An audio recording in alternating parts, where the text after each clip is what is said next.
Chris Rock finally slapped back. Saw that. At Will Smith. What did you think of the special?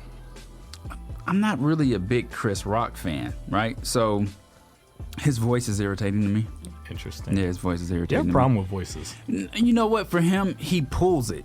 He pulls it when he does comedy. Like, you hear him talk regularly. You hear him in movies, and you're like, okay, this is Chris Rock's voice. But he pulls his voice to a level in comedy that just, when he does stand-up, that it just bothers me.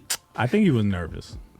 Well, I think he's trying to keep up with the changing of the guards, and he's just not it anymore. Like, you notice that a lot of his jokes are repetitive. He'll say it more than once, and then he'll try to come back and then hit you with the punchline. And it's like, you already laughed a little bit, and then the punchline is supposed to really build you up, but it doesn't. The punchline just falls flat. Did you see it playing? I saw a little bit of it. I'm with Ryan, man. I never really been much of a Chris Rock fan. He just never really was funny to me. Yeah. So he told this joke about yoga pants, right? And he was saying that this one company has $100 yoga pants. Lululemon. Yeah. Yeah. He's like $100 yoga pants, and he was just like, give me the racist yoga pants. I'll buy them from the company that has that has a racist reputation, and I'll spend $20. And he just kept repeating it, and I was like, it's just not landing. So yeah, a lot of his jokes don't really land with me. And you know what I noticed too? As I've been getting more, opportunities to host and MC by myself, which I really hate doing. I hate doing it without y'all. Yeah. I noticed that pacing is something that I do when I'm nervous. And Chris Rock was all over that stage. He always did that. But honestly, normally most comedians, especially black comedians, they do that. They pace. What's his name? Dave Chappelle doesn't. Dave doesn't. He does the thing on the speaker where he puts his foot up on the speaker. Yeah. Right. He leans into the audience and he steps back. Like, they all have something to keep you visually interested. Yeah, right. But Dave Chappelle... Cat Williams paces. Yeah, he does. Cat Williams paces, but he also does a lot of, like, skits, too. Like, when I watched World War III, thanks to your suggestion. Terrible. Actually, I didn't think it was bad until the end. Right? The second half was awful, but the first half was okay. I didn't even make it to the second half. Nah, the first half was terrible. Yeah, I've seen better. Yeah. Cat's done way better in his day.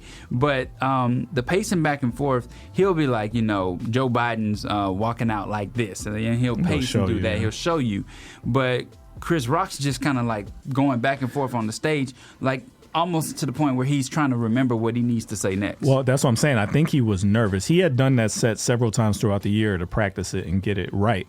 And so some people who have seen the whole set, including the Will Smith part, said it was better before. But remember, this is the first ever live Netflix special. There's never been a live Netflix special in history. Everybody was seeing him do it live at the moment. Mm-hmm.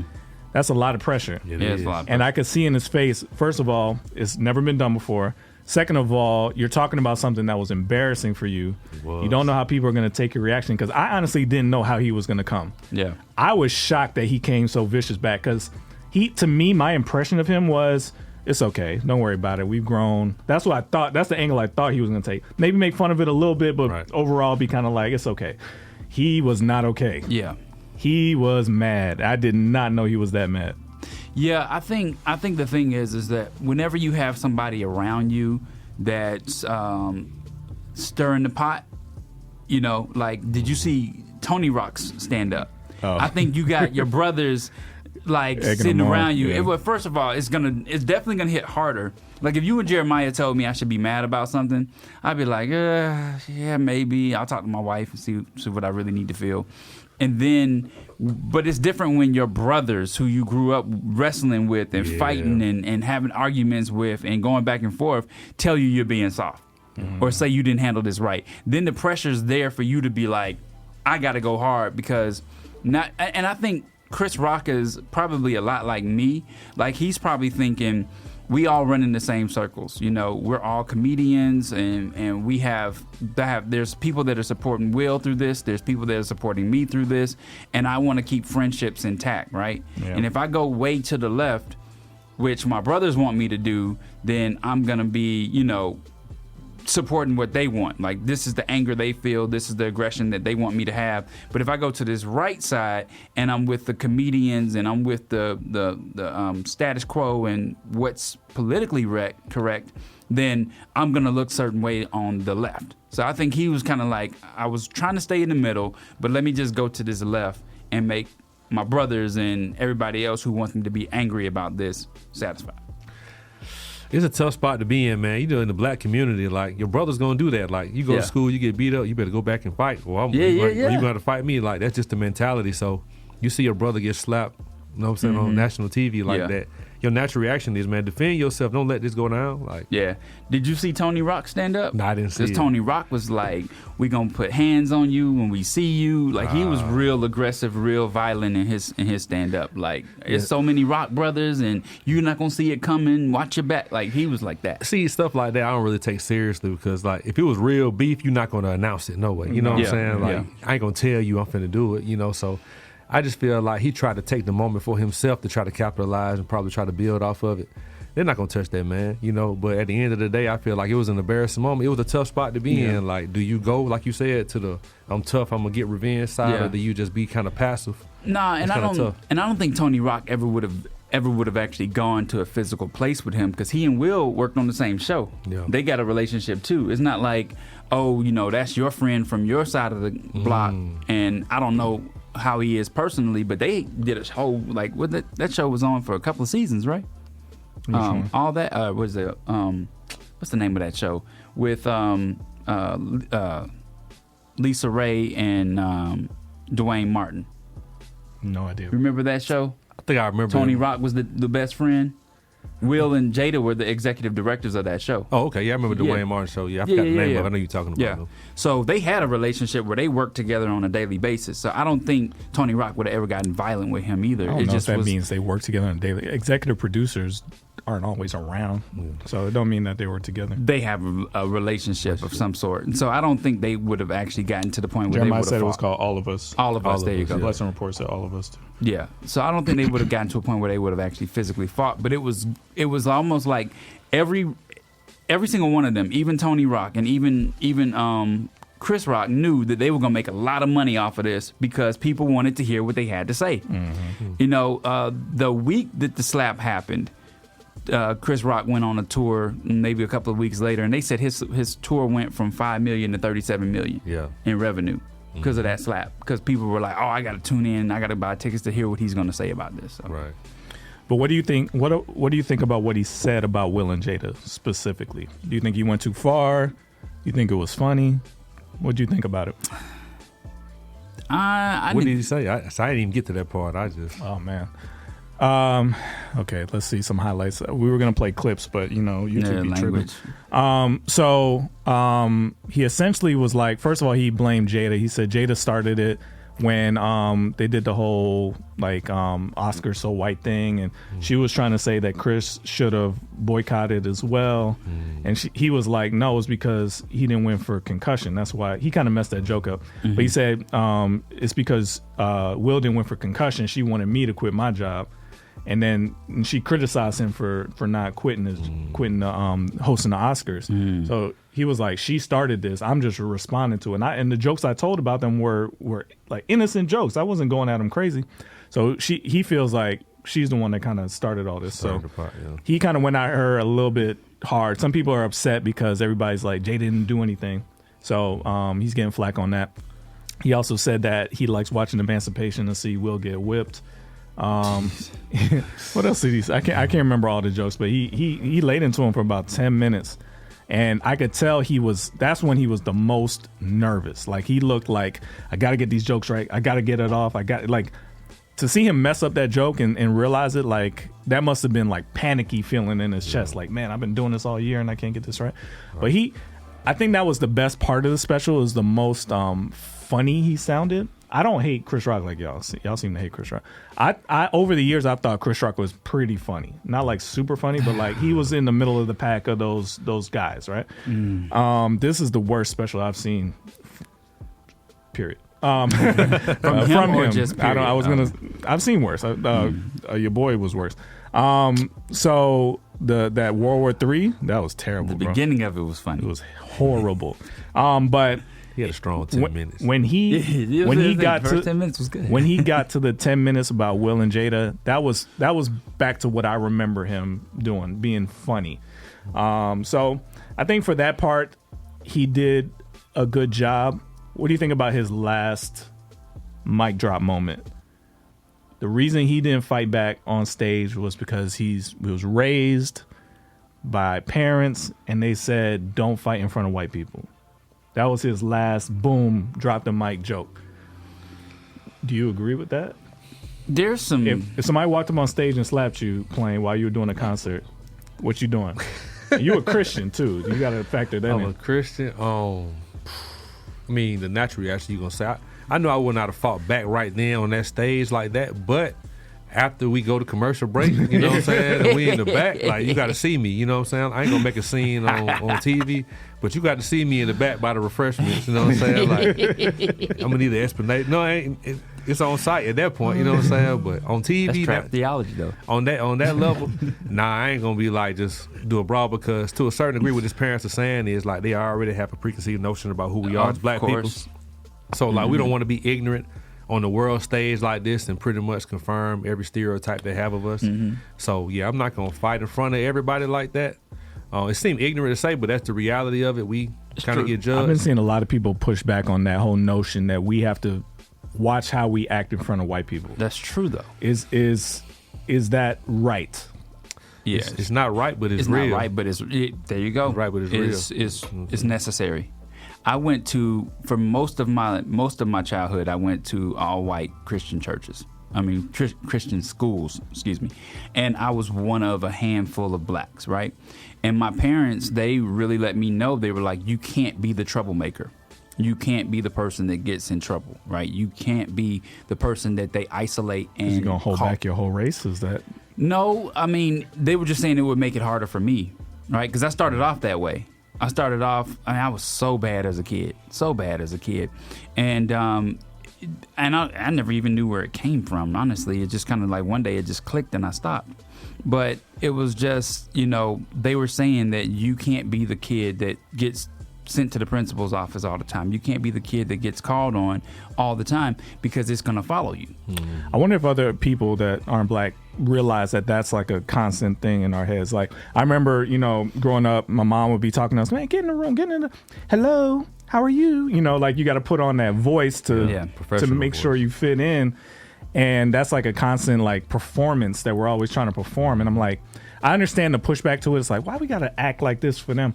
But that's really what happens in a lot of families. Like, you were told you got to button up your shirt, and the ones that don't follow the rules, you see them getting in trouble, and the ones that do it, you see them succeed. So it's like, right or wrong, how do you fix that? I had a situation like one of my jobs, I do interviews, so I interview people to see if they're qualified for this company. And I got a black guy on the interview the other day. He was saying, man, I wasn't even expecting to see a black guy. I was expecting to see a white guy in a buttoned-up shirt just kind of grill me and make me feel uncomfortable. But he was saying, like, the way you did the interview made me feel uncomfortable. They made me feel uncomfortable, and it was professional.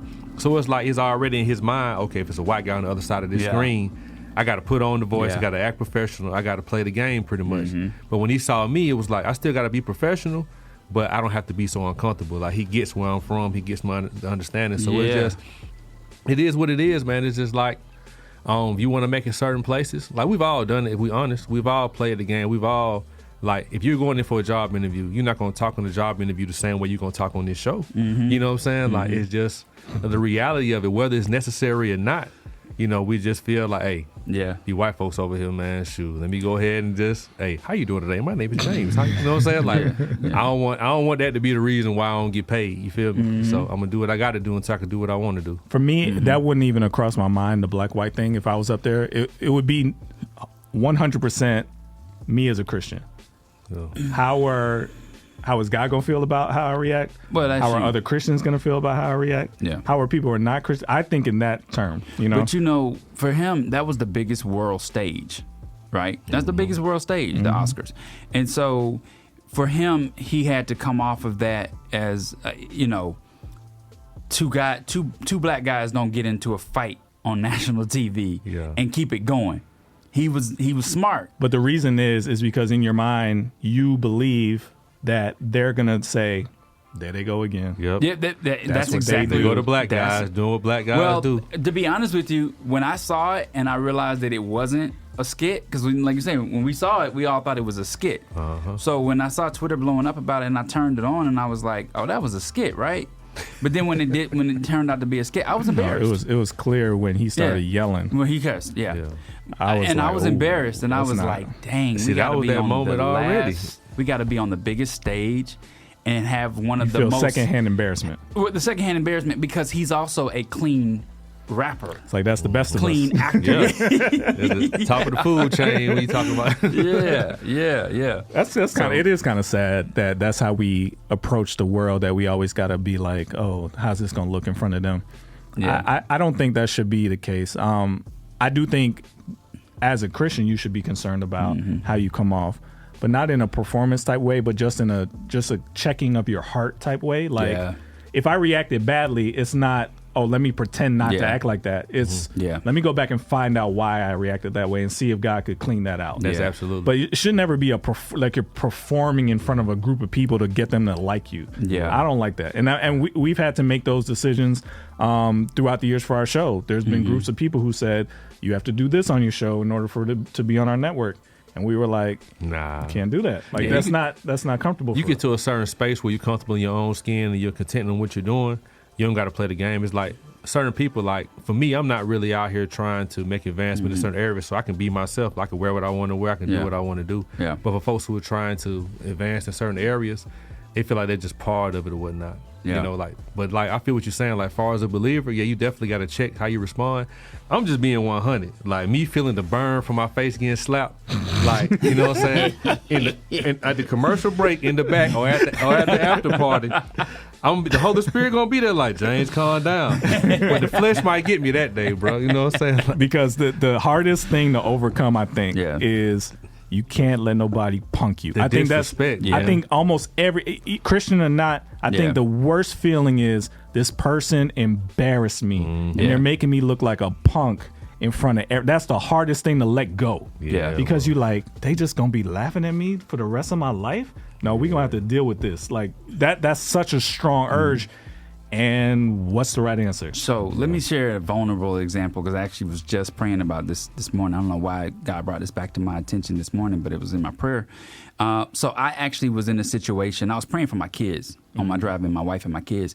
And I actually just kind of went back in a situation in my head where there was a grown adult talking about my daughter. My daughter was 8 at the time, right? And so when I heard it, I had my fist balled up beside me, and he was in a perfect position for me to knock him down a nice little he's gonna have a nice little tumble, right? We were on the top of a hill, and I just kind of remember talking to God the whole time before I approached him, because I did approach him. I approached him with the words like, hey, the child you're talking about is my daughter, and I don't appreciate it. And I was very stern in my voice and everything, but beforehand, I started saying, okay, if I hit him, we're going to jail. I've never been arrested. I don't want that to happen. I don't want my daughter to see me acting violent. You know what I'm saying? Like, I don't want the consequences that come with this reaction. Yeah. And I'll be honest with you, after I reacted to it, I cried about how I took it because it kept me from feeling it kept me from releasing the anger that I still felt. It took prayer and me realizing that God has my children before I do. You know, he's protecting them way better than I can. So I had to really go and pray through this thing to be able to say, and then I still see this person, right? I still see this person. But it was also their reaction to me that was better, because he's like, man, I am so sorry. I apologize. That was wrong of me.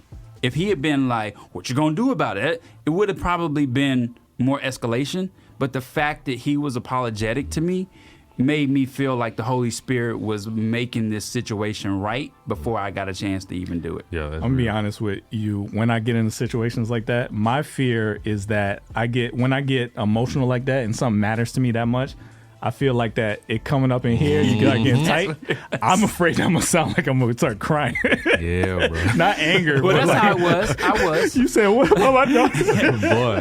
That's what I'm afraid is gonna happen. That's so I just exactly leave it how alone. the outlook. That's exactly how it came out. My throat was dry, and I was gurgling, 'cause like you're talking about my. It's either daughter. gonna be rage or tears. Something's gonna happen. Now, Yeah. I'm either one is gonna be embarrassing in the end of the day. So I just leave It's it alone. almost like just taking the L in the eyes of people is like a win for the kingdom. It's like that self-control and that temperance. Like it's a win spiritually. You just got to be able to get over how people on the outside looking at the situation. It's the vengeance is the Lord, right? So, can you, if you're up there as Chris Rock, can you rest in knowing that I could take vengeance back out on Will, either through a comedy special, my fist, or my boys, or whatever? Mm-hmm. If what Will did was wrong, which he obviously was, do I trust that God is going to take the vengeance that I shouldn't take? That he asked me to chill. He basically said, chill. Yeah. I got it. Don't worry about it. Are you able to say, okay, and still look like a punk to everybody else? I've been in that situation to a certain degree. I got it, you got it. I've been in that situation to a certain degree. Not necessarily it was a physical thing, but somebody said some things and did some things that typically would get you slapped. You know what I'm saying? But and people looking at me like, You need to make like, a list of those things. them folks like, boy, you meek like Moses, boy. You let him slide with that one, boy. And I'm just like, and you feeling like a sucker, but I'm like, I'm gonna let God handle it. You know what I'm saying? Like you said, it was a similar situation. They came back and apologized later on, so I felt a lot better. But then when you got the one that's like, yeah, that's what I thought. You know what I'm saying? That one is like, hold on. Now. Like, Lord, you got to step in quick. You know what I'm saying? Oh, man, that's good stuff, man. All right, let's get back into it. You in the field with the track stars, Ryan Righteous, Sean Tanner, DJ Jeremiah. Let's go. Then look no further than the music submission tool by Trackstarz. Trackstarz has been in the industry for well over a decade and is the #4 music submission site in the world. Our goal is to make sure your music is put in front of the right people. So what are you waiting for? Go ahead and sign up today.